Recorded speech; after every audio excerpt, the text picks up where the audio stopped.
Civilization, teaching began. The first teachers were the elders, passing knowledge through stories, fire, and survival.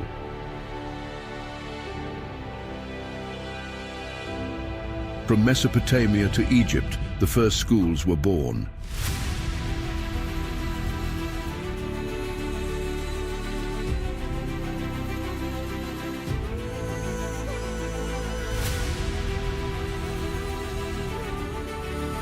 Scribes, philosophers, and scholars emerged to shape the world with wisdom. In the heart of Greece and Rome, teaching became an art. Socrates questioned, Plato imagined, Aristotle defined. The foundations of modern education were set.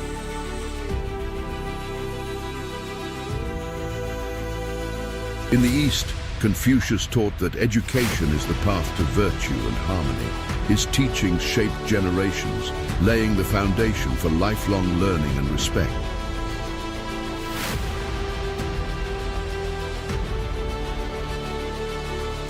Through dark ages and enlightenment, knowledge survived in monasteries, mosques, and temples, carried by the devoted.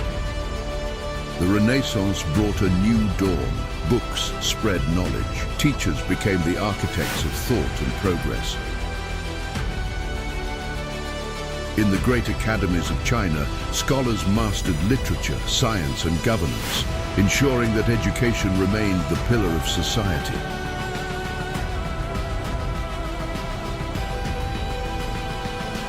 With industry came schools for all. Education moved from the elite to the people, building the workforce of a new age.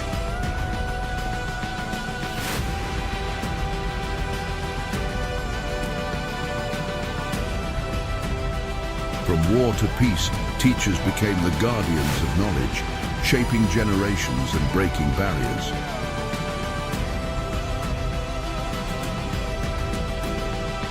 Today, classrooms transcend walls. Technology, AI, and innovation redefine teaching, but the heart of education remains unchanged. Dedicated teachers lighting the way. Tomorrow's world is unknown, but one truth remains. Teachers will always shape the future. From the first humans to the far future, teaching is the greatest legacy of humankind.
Hey, Hi, everyone. Welcome on the ESL live stream. Hi, Stu. Can you hear me? Everything all right? yeah, I can hear you just fine. Hope you guys can see me. It's a little bit laggy, I guess. How are you doing, Stu?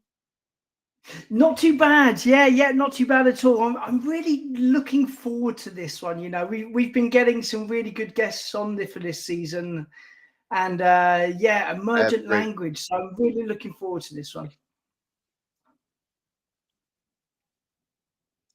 Exactly. Emergent language. What is it? What is it all about? We're gonna feel free to leave your question. We're live on Facebook, Instagram, as much as we can. I think, yes, here we go. We're gonna be live now on Instagram. I forget all those little buttons everywhere. It's never easy to do the live, especially when, from China. And we get Stu as well in Brighton, in England, in UK. So it's never easy to keep the live going on. But thank you for all of you for being here. Feel free to say hello in the chat. And yes, we have Ibtisam, who's always here. Thank you as well for Maisie being here. Uh, then we have, Ibtisam saying, welcome both of us. How are you doing today? Doing very well. Thank you so much for Ibtisam for joining the coach.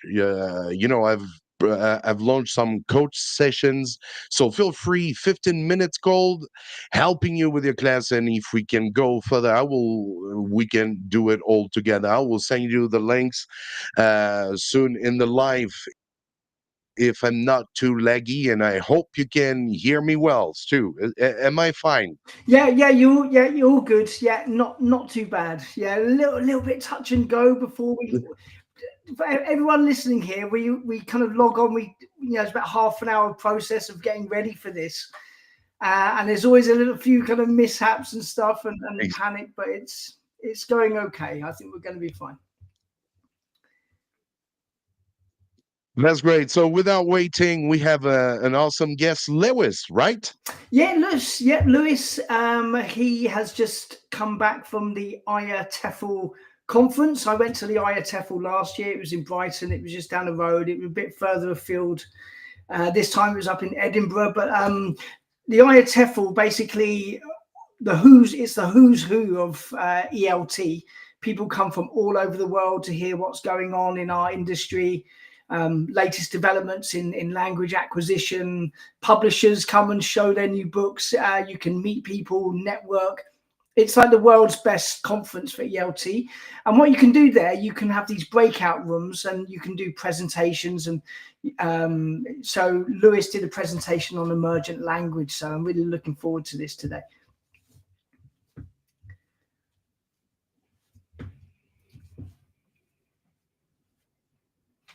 Awesome. Thank you. With this said, let's welcome Lewis. Here we go.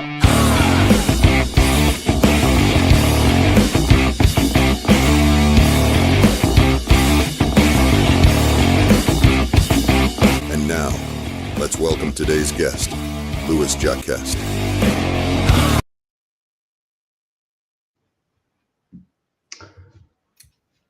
Hi, Lewis. Very welcome in the live. Thank you for your time, and hope you're doing good. I'm great. Thanks for having me today. Yeah, I'm doing well. I'm doing well. The weather's terrible, but indoors it's great. Yeah. Yeah, it's turned, isn't it? The weather's turned actually. Yeah. Yeah, it's a bit grey, but that's April for you, isn't Because it? you guys are in the same country. No, Because you guys are in the same no, country, we're right? from the same country. But Lewis, I believe you're in Germany, right? I'm in North Germany. Yeah, I guess we're probably on a similar latitude, but yeah, actually in Germany, but same continent at least, right? Yeah. Same ballpark, stone's throw. Yeah, Yeah. more or less. Yeah. You see me? Yeah. Look at me. Yeah. Hey, you guys, 35 degrees already here in Wow. in Xi'an, China. Damn, it fell like right away. It's a roller coaster weather in here. We had a sandstorm. Stu knows that. That's the season. It's getting very warm, very stormy, a lot of wind.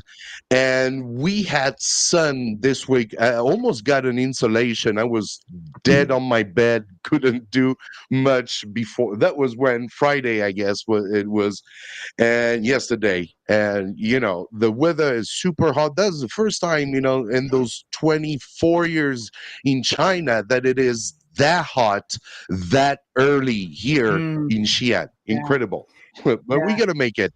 yeah. Lewis, myself, and Mike, we lived in Xi'an in the same city for 20 years in central China. Okay. And every year about this time, the wind whips in from the west and from Xinjiang province and all of like the deserts up there, and it just picks up loads of dust and just drops it all on eastern China, like Beijing, Xi'an. We just get covered in dust for like a week. Yes, every year. Wow, that must be quite a sight, or not, I guess. Yeah, well, you look up to the sun and it just like covers the sun. It's quite kind of eerie, you know. Wow. Yeah, Wow, I nature. have to, Yeah. I'd love to experience Oh, that. yeah. We don't get anything Yeah, quite as dramatic as that here. So, China's awesome. So, Lewis, can you quickly introduce yourself and what you're doing? I know you have a website, you have different courses as well.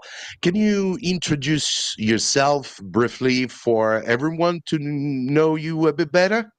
definitely, yeah. I'm Lewis. I'm originally from the UK, South Wales to be exact. I've been in Germany for 18 years. I've been teaching the same amount of time. So I've been working in ELT for about 17, 18 years. I run my own business, so that's wordsmithery.elt. That's my own operation. And yeah, I'm extremely interested in emergent language and how we can use it in the classroom, in the online classroom. In the meantime, so I've been teaching online exclusively for the last 6 years. Before that, face-to-face classroom teaching. And I just find it a really, really interesting area of ELT to explore, to investigate, and that's why I presented my ideas at TEFL then last week in Edinburgh. Yeah, that's it's quite a thing, TEFL, isn't it? Like it's like you get to meet so many great people in what we do, like really positive people, different ideas, different approaches. Absolutely. Yeah. Was it your first TEFL?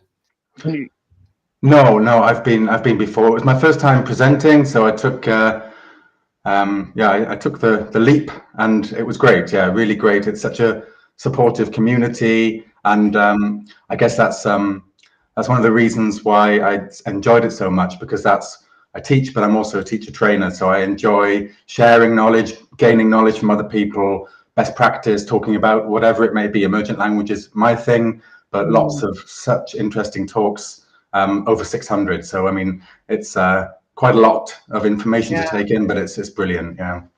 How did you get into like the kind of into emergent language and take such a deep interest in it? What's your story with it?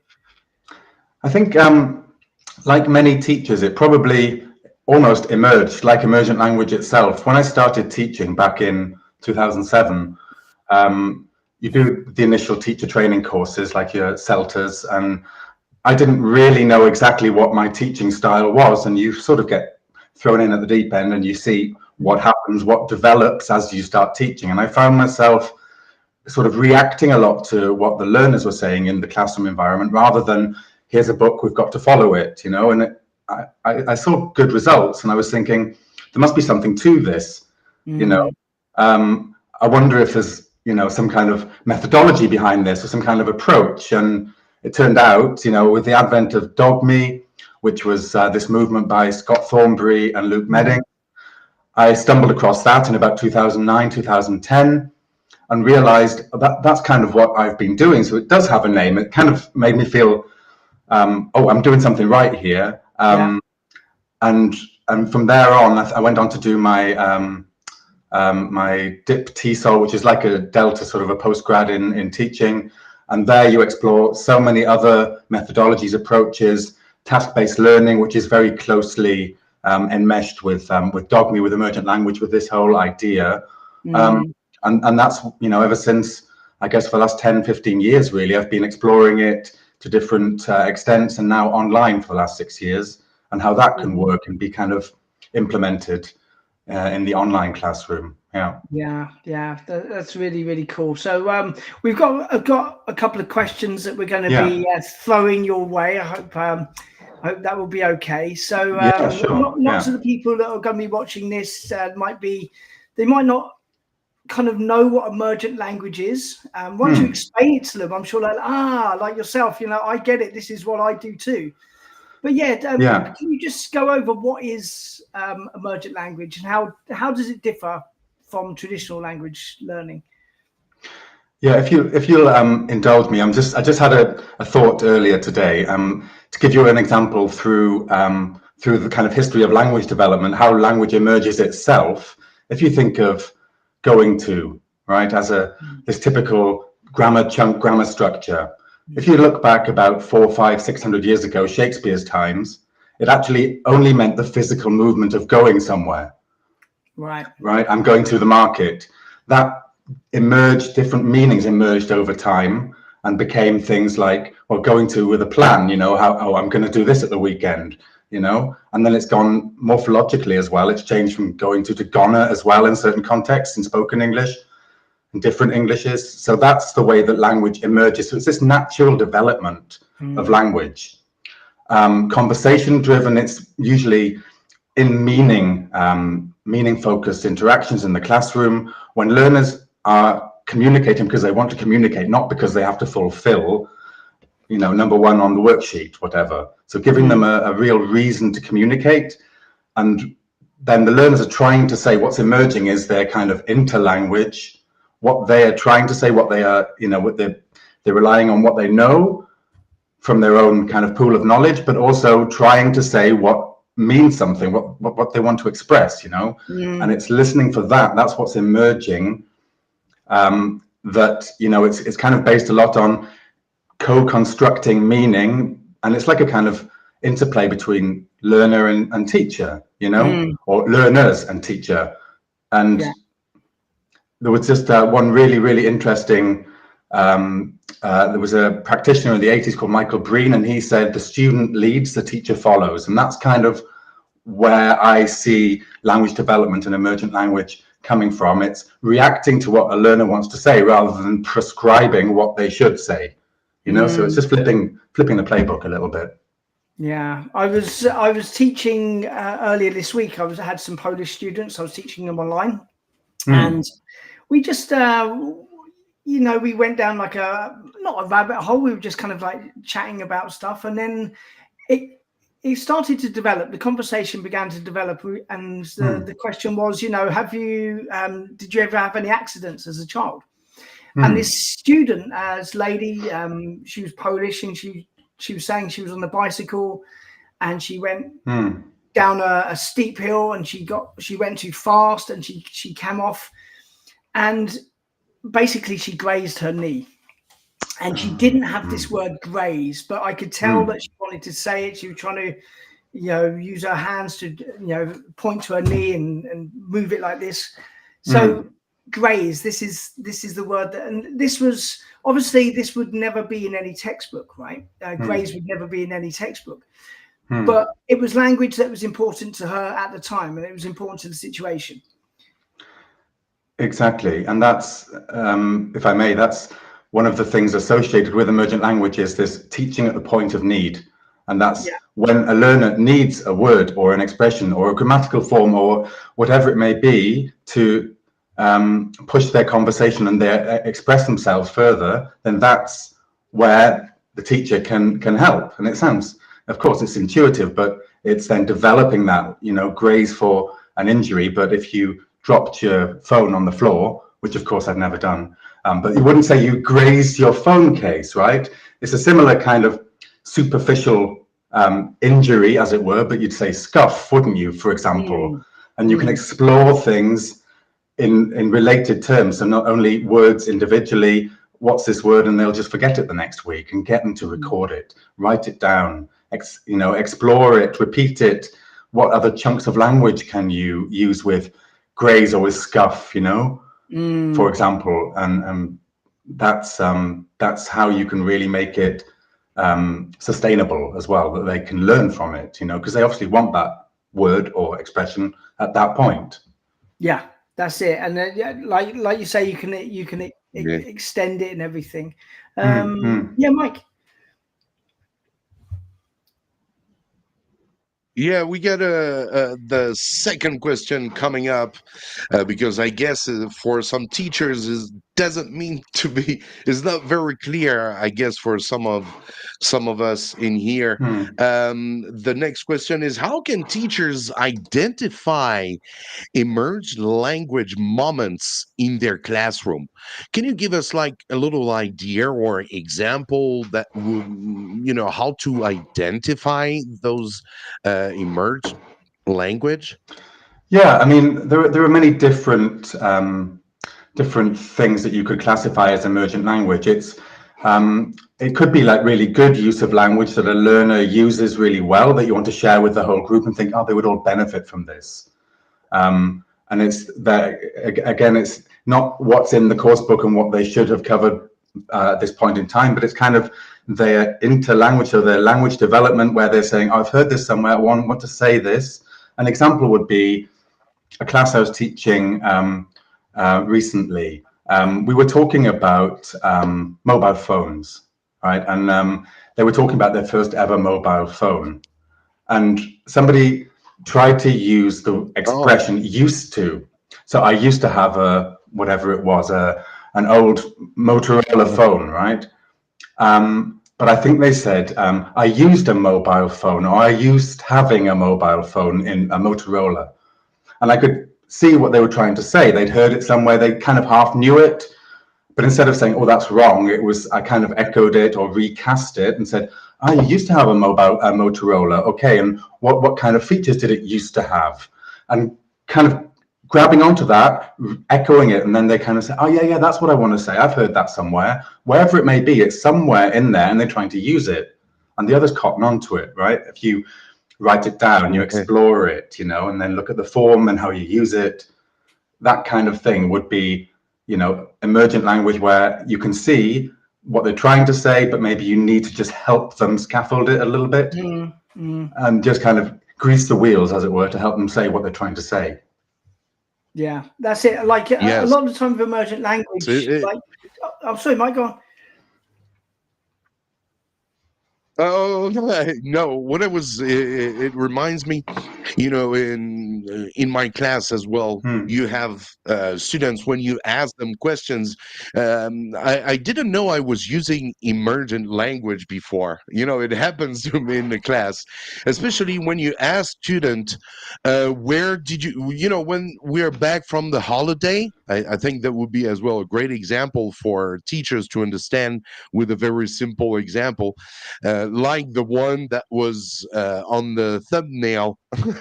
Well, I always ask my students when we are back from the holiday, I always ask them, where did you go? And they would always answer, oh, I go to Beijing, or I go to Shanghai, right? So it's in the past tense. You don't say I go, you got to say I went, right? And then you would have the students. I usually, when I hear the mistakes, I don't cut the students right away.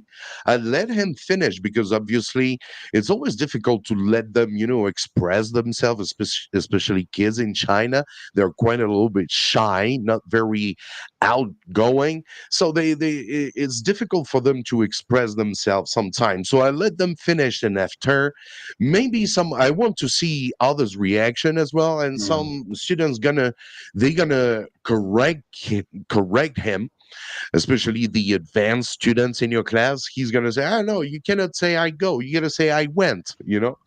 So that was examples I used to that was, oh yeah, I was using Emergent Language, because after that, go to the board and write the question, where did you go? Then write the answer, I went to, so that they remember this, in their mind, and that, that's a part of, sometimes that's why we say lesson plans are never useful, mostly because in the classroom sometimes you're going to change everything when emergent language come up in your classroom. Yeah, I think the thing with emergent language, and in the classroom, you have to be responsive and reactive as a teacher. So something you might hear, and I think a big misconception is emergent language is error driven. If a student makes an error, then that's one way that emergent language can come up, and you can examine the errors. But it's not only that; it can be student driven as well. Like you might have like, for example, Mike, one student said, I go to Beijing. Well, another student might say something, really quite different. That's really quite interesting. And then you can be reactive and responsive to that. So students are actually driving the emergent language as well. Yeah, I would definitely agree with that. It's really, reactive teaching, and it's what you do with that. Like you said, Mike, let them express themselves. It's not about jumping in. That's wrong. Of course not.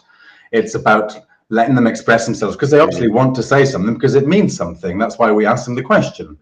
It's familiar territory. It's, what did you do at the weekend? It's a classic. And then what I would do is then, try and let other learners help them first, share good language. You could also say, I was in Beijing at the weekend, whatever.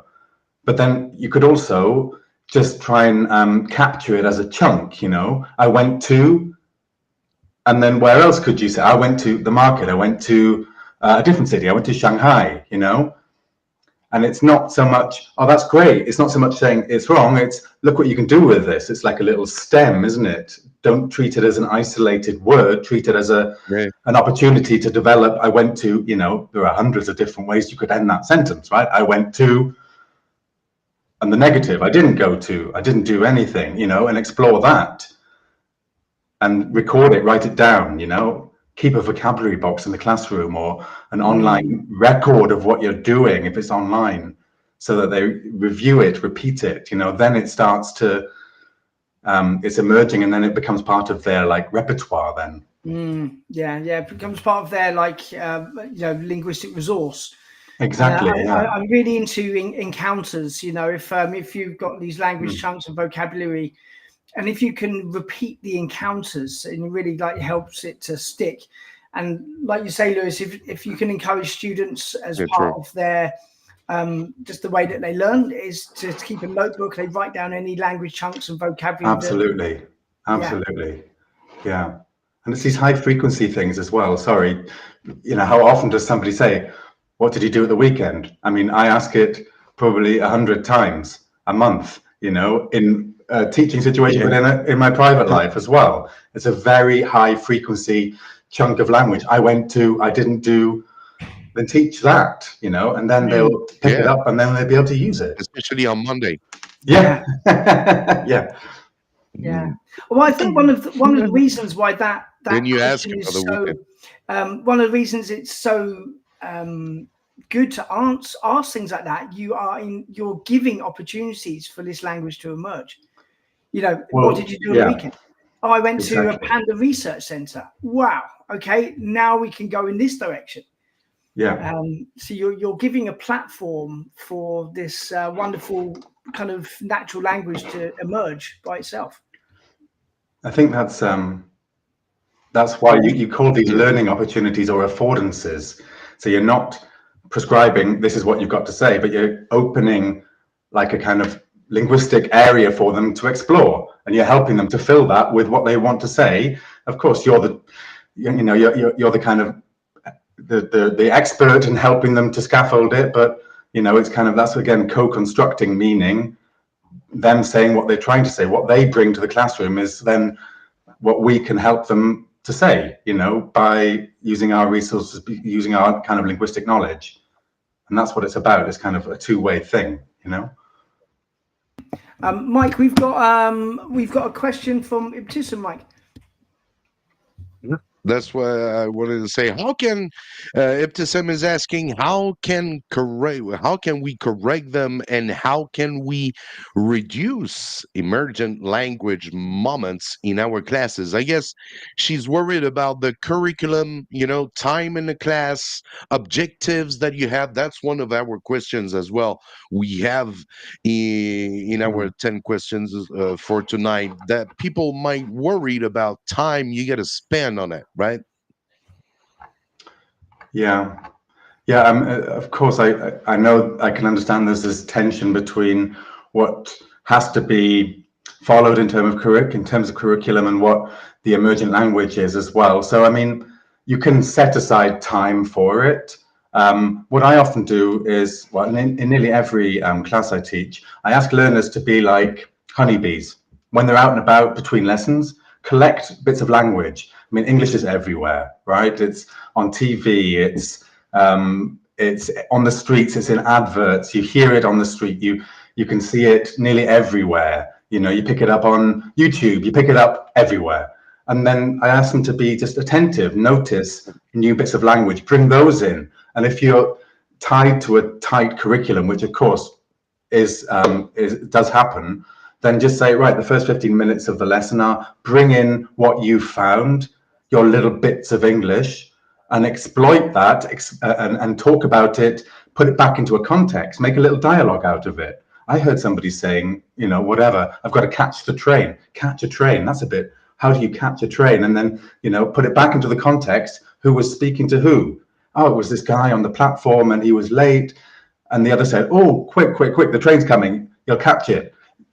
Whatever, put it back into a context, but get it to come from the students. And if you've only got a limited amount of time, then that's one way of doing it, that you say, that's our emergent spot, 10, 15 minutes, and then we can move on with what is on the curriculum, for example.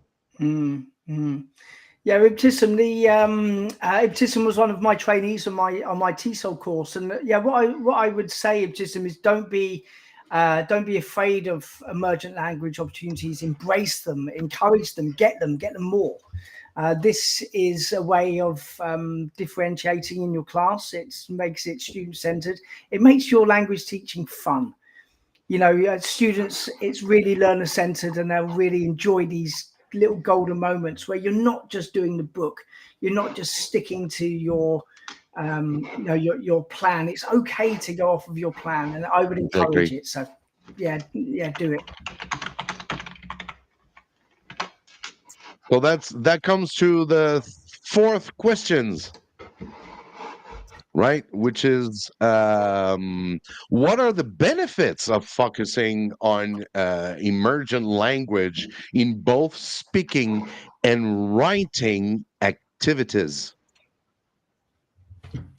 That's a great question. Yeah, I mean, of course, there are many benefits. We've talked a lot about the speaking activities. I really like the idea of focusing on the writing activities as well, because you can use, you know, if you're thinking about process writing rather than product writing, where you're writing because the enjoyment of writing is part of the process, then it's about writing because you've got an interesting topic. You know, you're writing about, for example, let's go back to your weekend at the museum in Beijing, okay?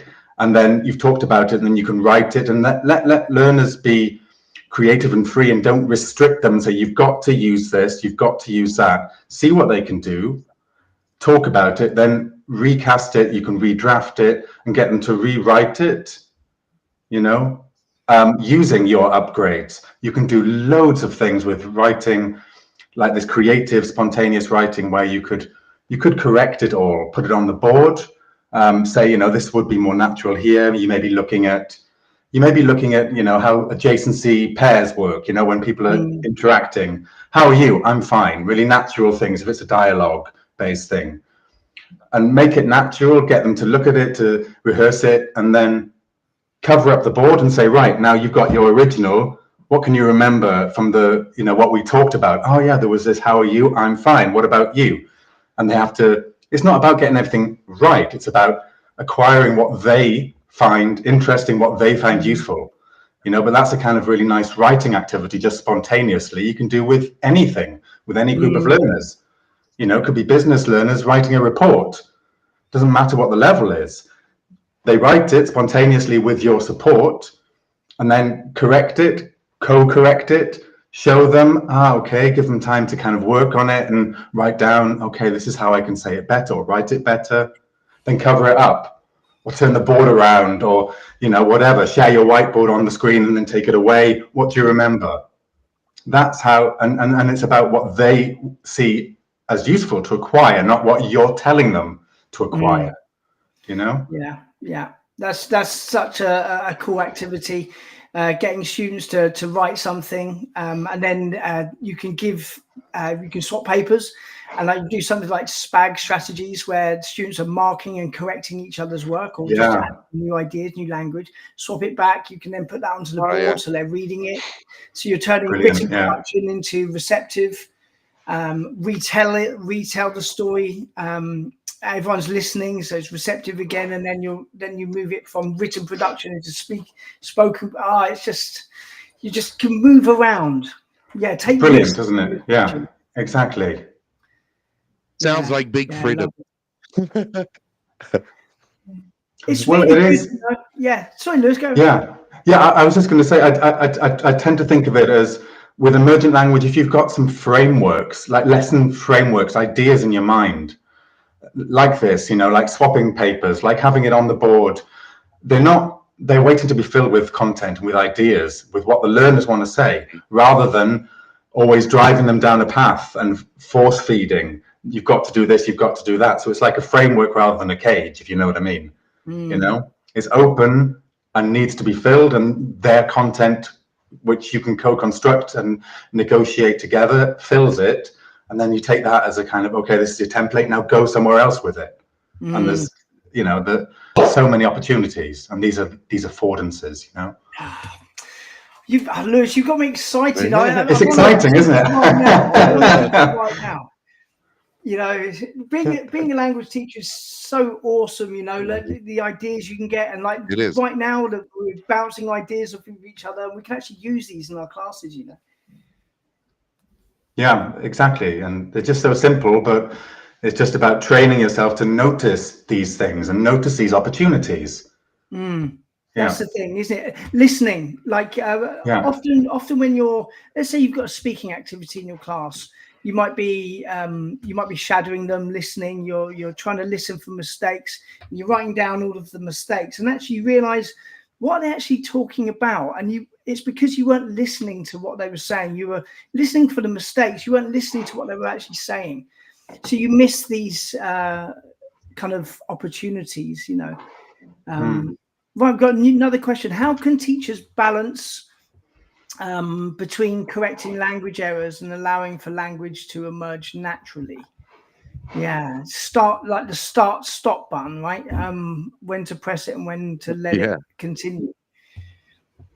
Yeah, from my experience, I would say, if there's an absolute breakdown in communication, it's not clear what one person is trying to say to the other, then, you're trying to intervene so that you can help them to say what they want to say. It's interesting, this tension between, because I see it a lot and I hear it a lot from other teachers who I work with training, the tension between correction and emergent language, and is it the same thing or not? And what I often do is, it's a lot about listening and reacting. Listen to a communicative activity where it's about meaning. They could be, I don't know, planning a trip for the weekend, but you're not giving them a restrictive cage. Again, you're saying, okay, you've got 3 people, you've got this many hours, you're going to this city, what are you going to do? And you listen to them just communicating, speaking. Write down good language, so things that you want to share and reward, and write down attempts or things that need to be recasted, reformulated, and then mix them all up, and then do a little kind of grammar auction activity with it. So you maybe got, depending on class size, 8, 10 sentences, half are great, half need a bit of work on. Gamify it, make it fun. It depends who your learners are, but I've not met one single learner who doesn't enjoy, even, the CEO of some big bank. They enjoy it because it's engaging and it makes them really interested in the language. So I said that. Hey, I'm really good. Or, oh, did I say that? Oh, what did I mean?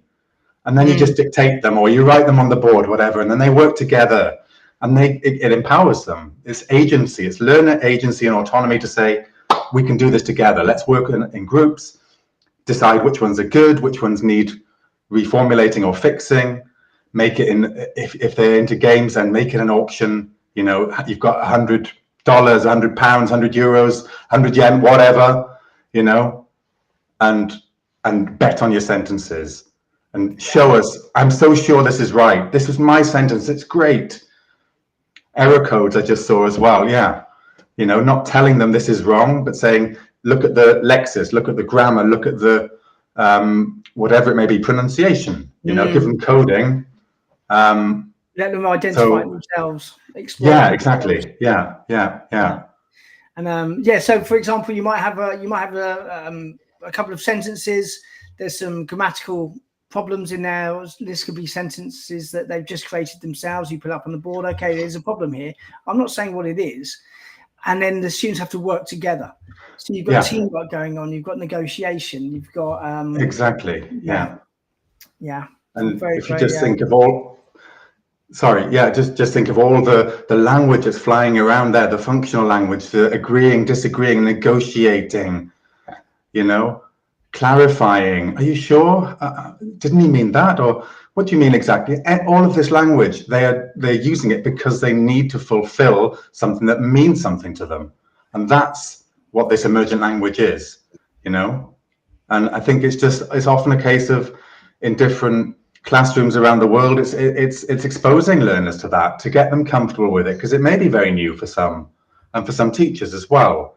But you can start small, with just little slots, and then expand it so that learners feel more comfortable with it, and they kind of bring their own language in, like this honeybees activity, and they feel more comfortable with, I'm part of this classroom environment, this dynamic.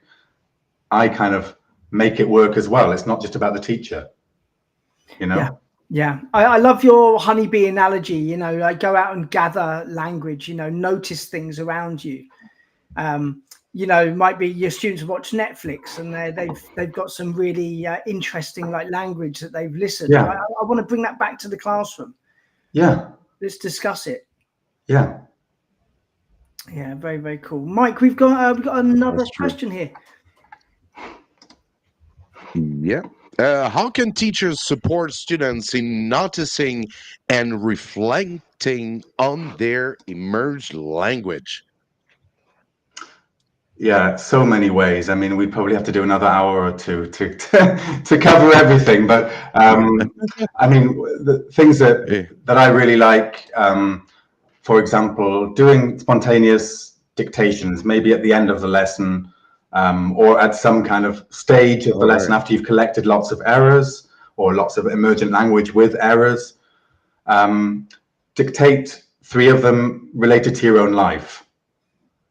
And so if we had the used to example, it could be, I used to work in a prison. I didn't used to like olives, and I used to go to my grandparents every summer. And they have to write this down, then so it's like, if I've written it down right, you can make sure that everything's written down and they can co-correct, etc. And then you say, right, I've got to be honest, 2 of these are true, 1 of them is a lie. Work out which one. Classic, 2 truths and a lie. But it's embedded language that's come from them. Yeah. And then they're working on it because of an intrinsic meaning and intrinsic need to find out what's true and what's not. I mean, we're humans, we want to know, right? They work on it and then they write their own. You tell them, yeah, okay, I didn't used to go to my grandparents every summer. We went once a month. Right? But you're getting them asking questions and it's emerging. Can they build the question? Did you used to, or when, what used to you, they're thinking, how do I say that? And they're working on it, and that's learning because they're involved, engaged, and they're part of the process, and then they do their own examples, just as a kind of micro example. You can do it with anything, grammar, vocabulary, chunks of language. Yeah. Imagine you've got like used to in your textbook, and you might be a teacher. You go into the class and you ask students to write out the sentences that are in the book. So you're practicing used to, but by doing it your way, you're making it much more student focused, right? This is much more important. This is what I actually used to do. I actually used to work in the prison. I actually used to like others, but now I don't. Yeah. And so you're taking that structure and you're making it much more relevant for the students, and they're going to go away. The chance that they're going to remember it and be able to correctly use it in the future is far higher, because it's been correlated with themselves. And I think if you foster this kind of open learning dynamic in a classroom, I'm going to tell you stuff about myself. It's not this mystic teacher personality that's removed. I'm part of this environment. I'm just like you. I like some stuff. I don't like other stuff. I did used to work in a prison. What? Really? I did. And it's like, I'm sharing stuff, and that will encourage them. It rubs off, they'll share stuff about themselves as well. And if they don't have the language, then you help them with it. That's what they want to say, Yeah. You're co-constructing, it's dialogic. Yeah. And I think by doing, like, being a teacher like that, where you're opening up yourself and you're building this rapport with your students, that has benefits in other ways. Your classroom management with disruption, absolutely, listening, and the level of your the enjoyment of your classes and the way that it flows freely, and you're going to get much less instances of disruption as well. Yeah, agree completely. We get a question from TikTok, from Billy, who is asking, for emergent language, you should have at least intermediate level students. Is it true? I would tend to disagree. I think it really can be done with any language. It can be done on single word level. It can be done with extremely high level learners, extremely low level learners.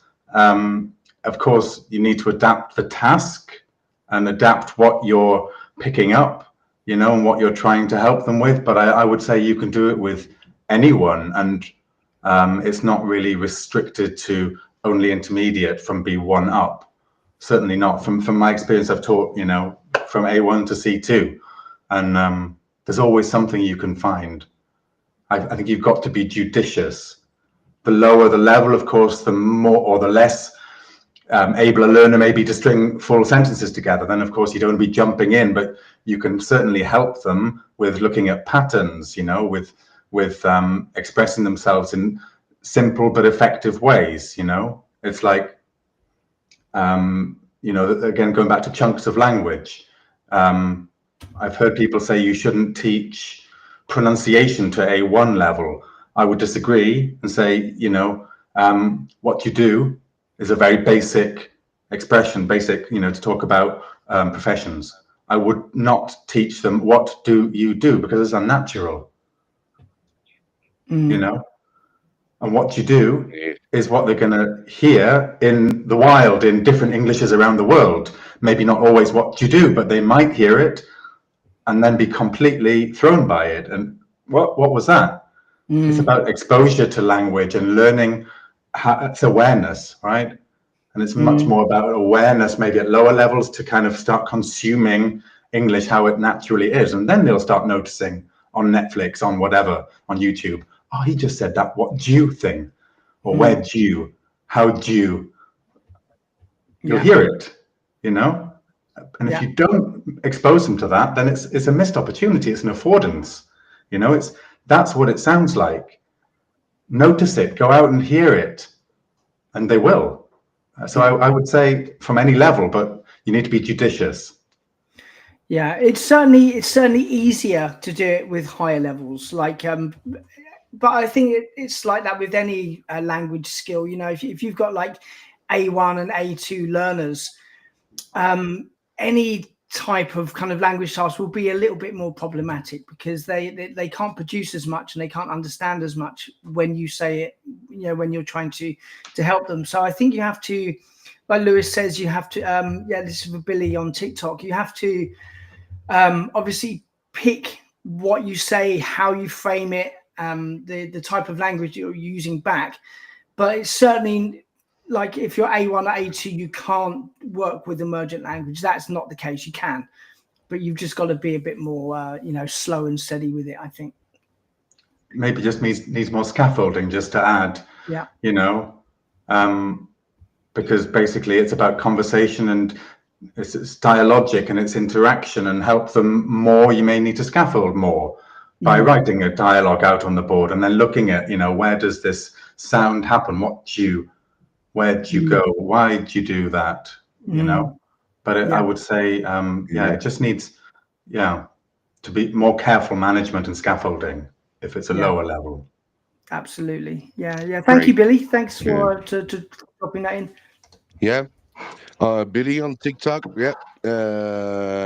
So last question. That's quite pretty fast. Huh? Always the time flies always too fast on the ESL live stream. Really, Thank you. Very interesting topic. And so the last questions that wasn't in. I just want to ask for a teacher, ask you for the best advice to a teacher who wants to start using emergent language in their classroom. How they should start to, you know, what's the process? What's the best advice? What's the best advice? I would say trying to distill what we've talked about in the last 50 minutes. So get learners noticing language outside the classroom, and make it a routine. Make it something that's important to you that will rub off on them, like collecting a vocabulary box, or, you know, or whatever box of language that stays in the classroom or that you have online on a document, you know, that everyone feels they're contributing to the classroom, to the dynamic of what's unfolding. So I often think of it as uncovering language rather than covering a syllabus. Of course, there are syllabuses to be covered in certain contexts, and that's how it is. But you can also have your own emergent syllabus. This is what we've uncovered in the last 10 weeks. You know, it's really not, to coin a phrase, rocket science. It's just listening and encouraging learners to be open to what's around them, you know, to listening out for English. And for teachers, I think it's also, it can be a leap of faith for a lot of people, I think, because you are tied to certain structures, but just embracing these moments, writing them down. I think really key for when I started exploring emergent language was write it down, capture it in some way, explore it, expand it. Don't teach a word on its own. You know, we had catch the train as an example. What else do you catch, you know, in this sort of non-lexical way? You catch a cold, right? You catch a bus. Transport catch a ferry, catch a plane. Can you catch a skateboard? No, right? And then explore it in that way with whatever level, whatever type of English, be it, you know, young learners, teenagers, business, general English. There's always a way in, and it's just listening and training your listening skills to react to, even if it's just a 5-minute moment, you know, of emergent language. Letting learners be part of that, co-constructing, and then gradually develop. See how they ask them what they think about it. Reflect on it at the end of the lesson. How did you feel about that today? What would you do if you were the teacher? What would you have picked up? And maybe one said, didn't he say, shouldn't he say, Exactly. Get them to be part of the whole dynamic of the kind of whole learning environment and feel valued, and that makes them also autonomous learners, right? They feel like they're part of a whole, which they should be. Yeah. So that would be what I would say on it. Yeah. Perfect. Oh, Lewis, mate, that's Thank you very much, brilliant. Lewis. Brilliant. Yeah, that's brilliant. How can people reach out to you? I know that you have a website, right? Exactly, yeah. Right here. And do you have any courses? I know that you have courses as well. So people, if they're more interesting, this one might be, uh, is it this one? Right? Online business teacher, innovative online business teacher, right? That's my Can you tell us a little newsletter. bit about this one? Yeah, for sure. That's Oh, a that's a newsletter. newsletter. Yeah. Yeah, I write it about once a month. That's with little creative hacks, creative ideas, some of which we talked about today for exploiting emergent language in the classroom. Little activities, little ideas that are practically zero preparation, but they're frameworks. They're ideas that you can implement without reinventing the wheel. And also the courses I'm developing at the moment, I presented last week in TEFL. It's called the Creative Toolkit. So that's it's my whole idea came from wanting to work better with emergent language, exactly what you can see on the screen. So this is the selfie form, which is the Student Emergent Language Framework Interactive. It's what I presented last week at TEFL.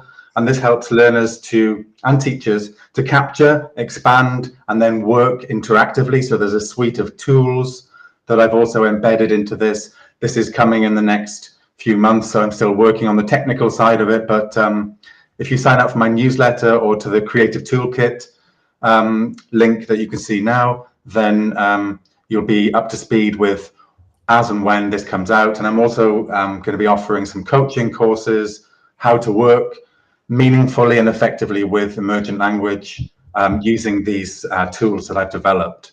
So that's what's in the pipeline at the moment, coming in the next few months.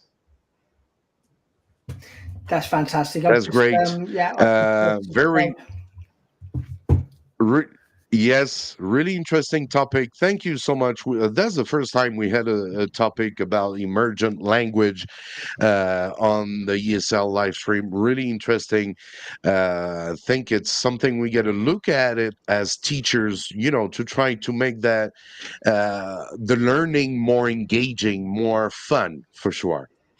I think, thanks so much for having me. And I think the last word on it is, I think we all do it already. It's, whatever you call it, it's just then this noticing and reacting. I think most of us do it anyway. It's just maybe developing structures and frameworks around it that help you to notice it more easily.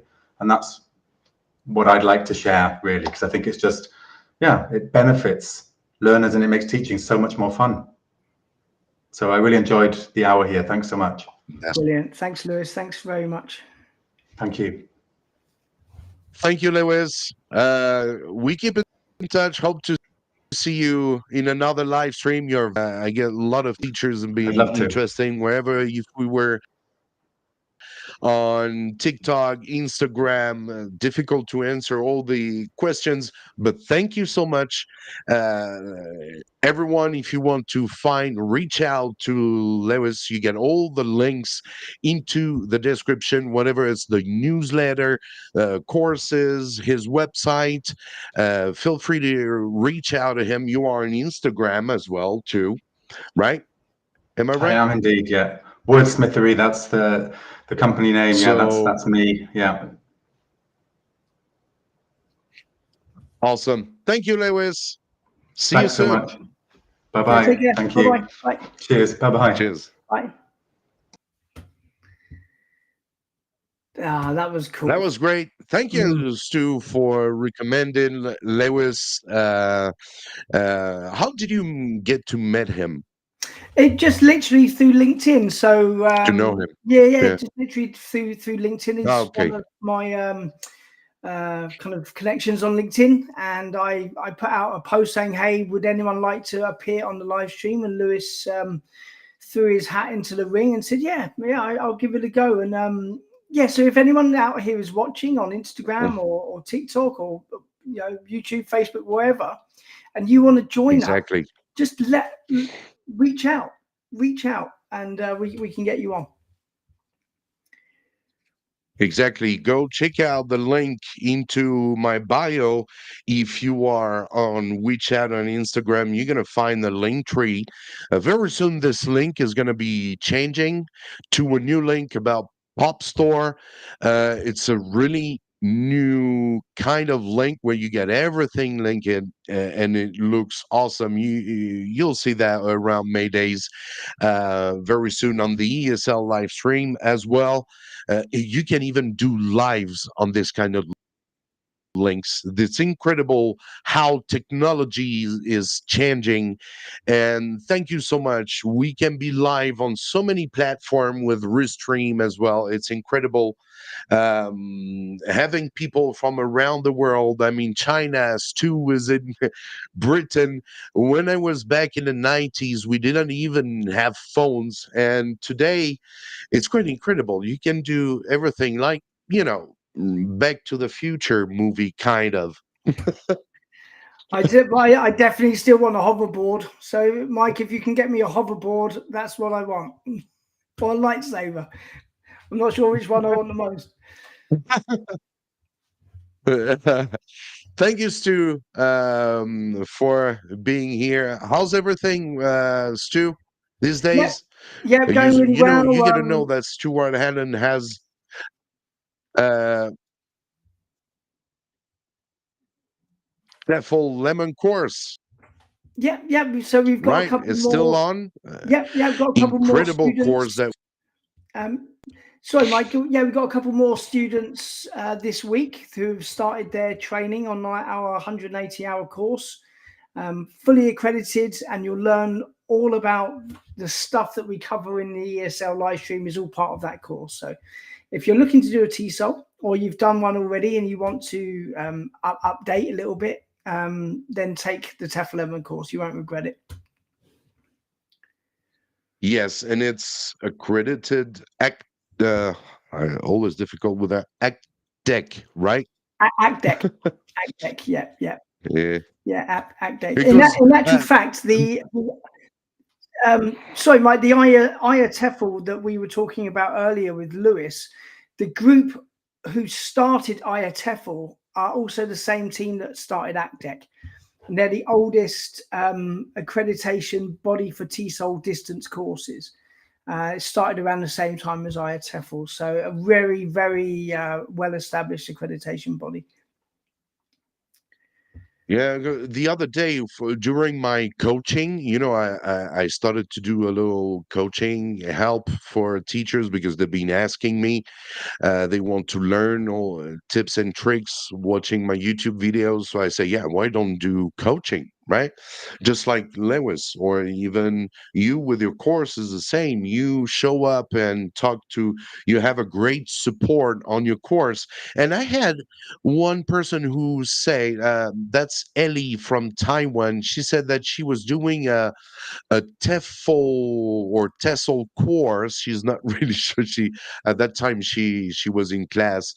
She was in between two classes, and then she said she did a 550 hours, and that was strange because it was. She said when you finish one level, you get to pay for the next level.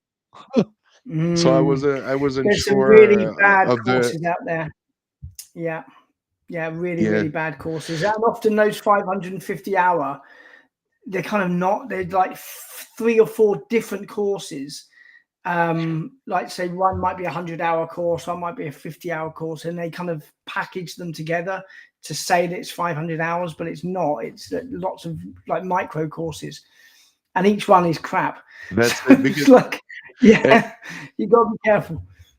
yeah, I asked her, where's that course from? And then she said that's from the Taiwanese education government. I Yeah, was like, yeah, okay. yeah. It's a money spinner. Yeah, yeah. It's a money spinner. Business is business. Yeah, so you have to be careful. You Thank have to you, be Stu. careful. Actually, for the TEFL Lemon Yes. course, no worries. Just quickly for the TEFL Lemon course, there's the video on my channel, and I talk about every unit of what you'll learn. So it takes about 45 minutes to get through, but if you're interested enough, you can like yeah, you can skip obviously as well. Yeah, you can learn what you'll learn basically.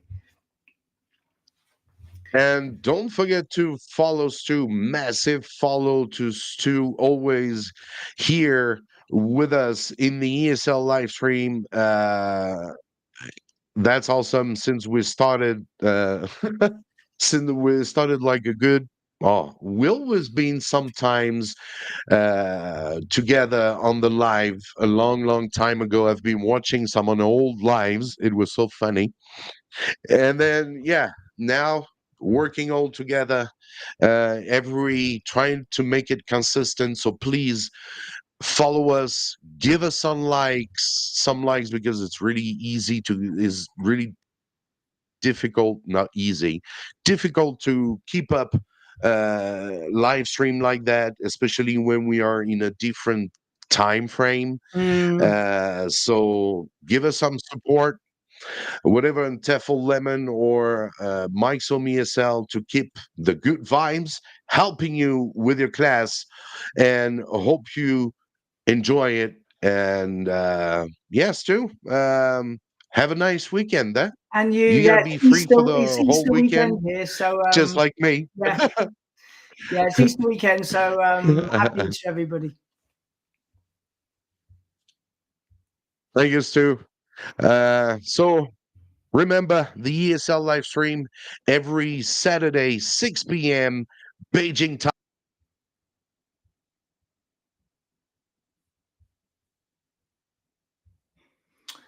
There we go. I think we've lost Mike. If you're still See you watching, guys. hey, Mike back. All right, see you later. Bye. Yeah. Happy teaching, everyone. Cheers. Bye. Bye, Stu. Take care.